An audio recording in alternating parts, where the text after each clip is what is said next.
Hey everyone, happy Hump Day. I hope you all are doing well and I hope your week has been wonderful so far. I want to come on and just talk briefly about a developing story yet again involving the church. I'll go ahead and get into the article and then I'll come back.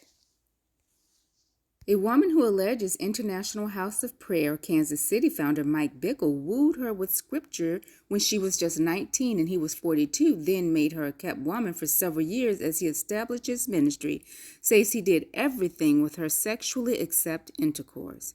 The woman, who was identified as Jane Doe by the Roy's report, alleges that for approximately 3 years, from 1996 to 1999, Bickle paid for her apartment, gave her a key to his office, and engaged in every sexual act with her except copulation. Jane Doe's allegation comes in the wake of an investigation by International House of Prayer Kansas City of Bickle for serious allegations, including sexual immorality, made against him by multiple women. Leaders of the organization have since said only one decades-old claim has some credibility so far, but they have hired an outside law firm to help them make sense of the situation. In a response to Jane Doe's allegations Monday, International House of Prayer Kansas City executive leadership team said they are yet to be presented with any evidence to support the allegations against Bickle. To date, International House of Prayer Kansas City has not been presented with any evidence that substantiates sexual abuse allegations against Mike Bickle. Facts matter, and Mike, like anyone else, should be considered innocent of the charges until evidence establishes the contrary. The executive leadership team told CP.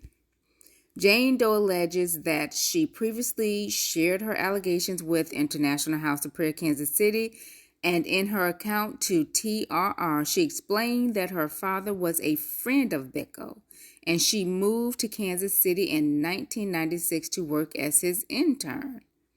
I just remember feeling like he knew the same Jesus that I knew, Jane Doe said. She alleges that one Sunday after service, Bickle told her in front of his wife, Diane, that he had a dream about her and prophesied that she was his Esther and was like David he was like David from the Bible. So he told her this in front of his wife. That's interesting. He gives me the biggest word of my life, she told TRR. It was not just an Esther. You are going to lead thousands of Esthers.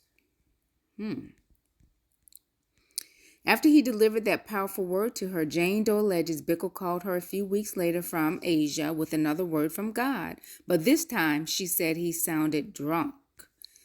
He begins to tell me that the Lord has spoken to him and that Diane is going to die and that we're going to get married, she said. As he's talking to me, I'm thinking, is he drunk?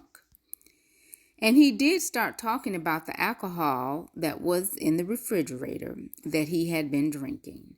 She said during their encounters, Bickle told her that his wife was going to die at least 100 times.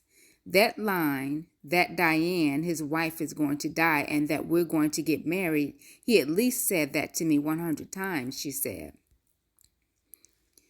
Dwayne Roberts, a founding member of International House of Prayer Kansas City, Brian Kim, a former International House of Prayer Kansas City executive leadership team member, and Wes Martin, a former pastor of Foreigner Church, previously revealed in a joint statement that they were the ones who first confronted leaders of the charismatic evangelical Christian movement and missions organizations about the allegations against Bickle spanning several decades. Without going into details to protect the privacy of the victims' identities, we have found these allegations of clergy sexual abuse by Mike Bickle to be credible and long-standing. They begin in their statement. The credibility of these allegations is none based on any one experience or any one victim, but on the collective and corroborating testimony of the experiences of several victims. They alleged that before meeting with the International House of Prayer Kansas City's leadership team, they attempted to discuss the allegations directly with Bickle in the spirit of Matthews 18:15 through 17, but were rebuffed. They claimed Bickle attempted to intimidate, isolate, manipulate, and discredit his victims. When these allegations were brought to our attention, we were shocked. We could never have imagined that inappropriate conduct with women as something we would ever need to be concerned about. The former International House of Prayer Kansas City ministry workers said, the allegations seemed out of character to the man we thought we knew, but they were so serious we could not ignore them. Bickle, they allege, used his position of leadership over the women to manipulate them. We believe that Mike Bickle's actions were not above reproach and fall short of biblical standards for leaders in the church. The former International House of Prayer Kansas City workers said, to be clear, the allegations made about Mike Bickle's misconduct were sexual in nature, where the marriage covenant was not honored. Furthermore, the allegations made also revealed that Mike Bickle used his position of spiritual authority over the victims to manipulate them. International House of Prayer Kansas City explained in their report on initial findings that they identified 5 of some 8 women who the complaint group alleges are Bickle's victims and found the evidence thin. 3 of the alleged victims called the allegations lies. One of the alleged victims refused to communicate with the attorneys for the ministry. Just one of the cases predating Bickle's founding of International House of Prayer Kansas City was found to have some credibility. The woman making those allegations is represented by noted attorney Boz. And his last name, I'll put it in my description because that's a hard one to pronounce. But Boz, who founded the Virginia-based organization Grace, Godly Response to Abuse in the Church Environment. Wow. And is a grandson of the late evangelist Billy Graham. Okay.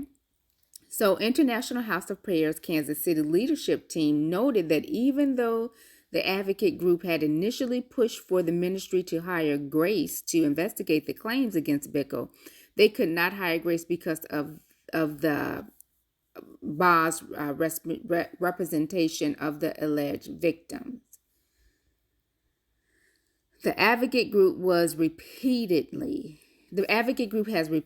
been asked to come forward with direct evidence, but they have refused to do so, as stated in our report on initial findings.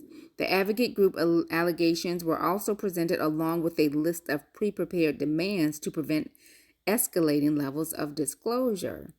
These demands and threats, which include dictating the use of International House of Prayer Kansas City funds, generated an atmosphere of concern regarding the true objectives of the advocate group.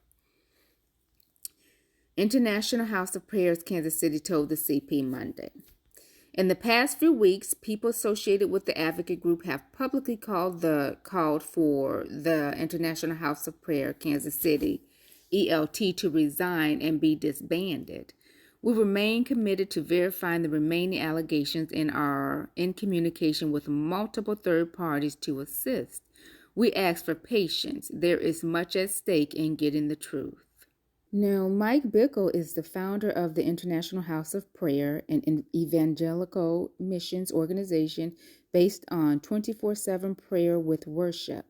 He is also the founder of International House of Prayer University, which includes full-time ministry, music, and media schools. Mike's teachings emphasizes growing in passion for Jesus through intimacy with God, doing evangelism and missions work from the place of night and day prayer and end times. He is the author of several books, including Growing in Prayer, Passion for Jesus, God's Answer to the Growing Crisis, Growing in the Prophetic, and Prayers to Strengthen Your Inner Man. Mike and his wife Diane have 2 married sons and 6 grandchildren.